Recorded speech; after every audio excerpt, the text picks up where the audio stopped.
Christina Cook, and I am the founder of the Broke Girl Society. So I started the Broke Girl Society when I entered into recovery and found that I wasn't experiencing or coming across a lot of women who were,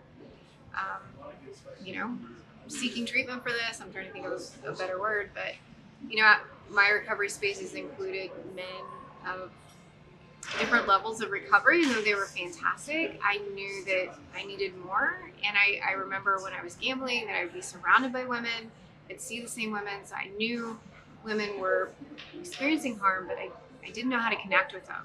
And so I started just sharing my own experiences on social media, and then that kind of got some connection. And then I moved into doing a podcast and, just talking with more women about what recovery looks like for them. And yeah, so that started the journey. And then I decided to continue on with that and create a space that's women only, focused on women in recovery. We have women only meetings.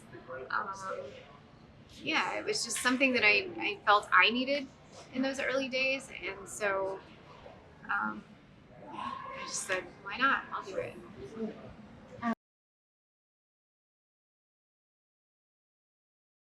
I think for me, a lot of my gambling was about just the societal demands of life, everyday life.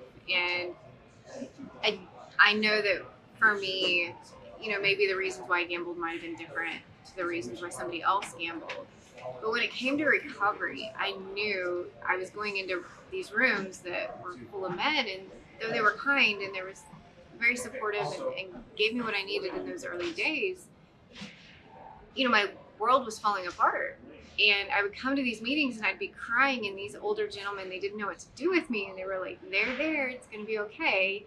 And I knew I needed more support, I needed more connection, and I wanted to connect with women who were in similar situations. I felt like they would understand kind of how my life was breaking down and, share their experience, strength, and hope to help me navigate that chapter as well. I wasn't getting that connection from the men in the room. They didn't know what to say to me. They didn't know what to do with me. But the minute I connected with women, like they got it. They understood it. And for me, that was really pivotal in how I continued on the road to recovery and all the things that I continued to create within my own recovery, but in recovery for others. And I think there's a difference. I think the way that women use gambling to cope, to deal with the societal pressures that women face comparatively to, I'm not saying that men gambling are gambling for different reasons, but there's differences in how we navigate life,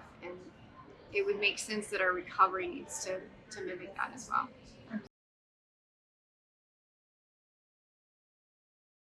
When we're looking at like women coming into recovery, there's a lot of things we need to consider when we're building out resources.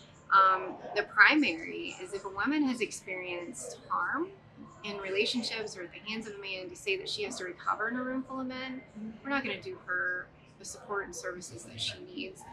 Child caring, are we offering available ways that women can engage in recovery but also have the child care needs met? Because oftentimes that's a burden when it comes to trying to figure out, can I take an hour to myself to do a meeting?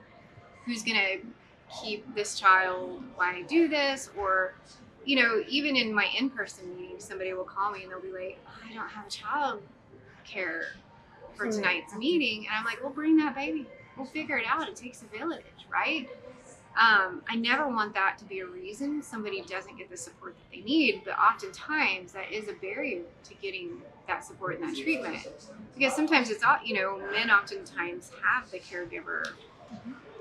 Of course, this is a generalization, not every situation, but it's more common for men to have that child care at home.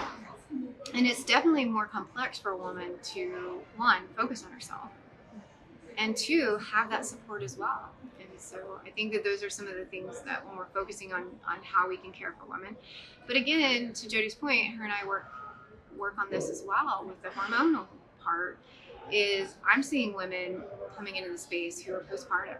who are struggling with the hormones and the isolation that having a brand new baby can do, the midnights feeding, and they're finding gambling as a way to self-soothe.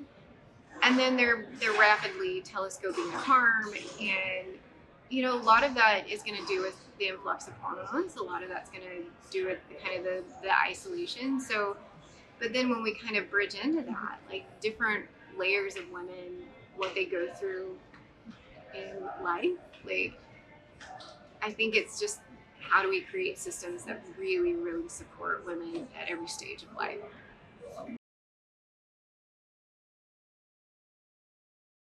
I'm thinking back to those early days for me of even the gambling harm or even entering into recovery and what that looked like and what I could focus on. But I think if you find yourself trying to problem solve things outside of the gambling, like maybe the financial part or maybe the relationship part, or you're trying the work relationship, whatever it's looking, however gambling is impacting your life, if you find yourself trying to problem solve those individual things, but you're not addressing the gambling, I think that that's really where you need to start, really where you need to look at. How's my relationship with gambling? How's it impacting me? Where do I need to make changes and those types of things? So if you're thinking about problem solving the other areas of what's happening, sometimes it's about looking at the central issue, and that could be gambling. And I know that's scary to think about, not being able to gamble to avoid what's going on, or however you're using gambling to self-soothe. There's a lot of fear there, but I think it's just about being curious about what you can do to help yourself. I think where we're missing the mark is that we're assuming people who are experiencing harm understand that they're experiencing harm, that they have some information that allows them to connect that they're experiencing harm. But I think the assumption needs to go the other way. I think we always need to assume that they don't understand or know that they're experiencing harm. They're in that, like for me, I was just like, I'm the only one that can't do this right. Like, why do I keep messing this up when everybody else can do it normally? I thought I was unique in that aspect. And it wasn't until I entered the space and recovery that I realized I'm not unique. I just didn't know. And I think that when we have that assumption that people maybe don't understand what's going on with them, that can change the way that we can interact with them. And we just assume maybe they don't have all the information instead of assuming they do and they're still continuing on to harm. Yeah, I think one of the things that we're trying to bridge the gap in is how our messaging translates to who we're talking to. And oftentimes, I think when we're looking at prevention messages or in other forms, we kind of miss the mark on the language and the tones and the conversations that we're having. We might send a middle-aged person who experienced in-person casino to a university who is experiencing gambling harm through sports or iGaming or something like that. And sometimes that translation doesn't always connect because we're not using the same language.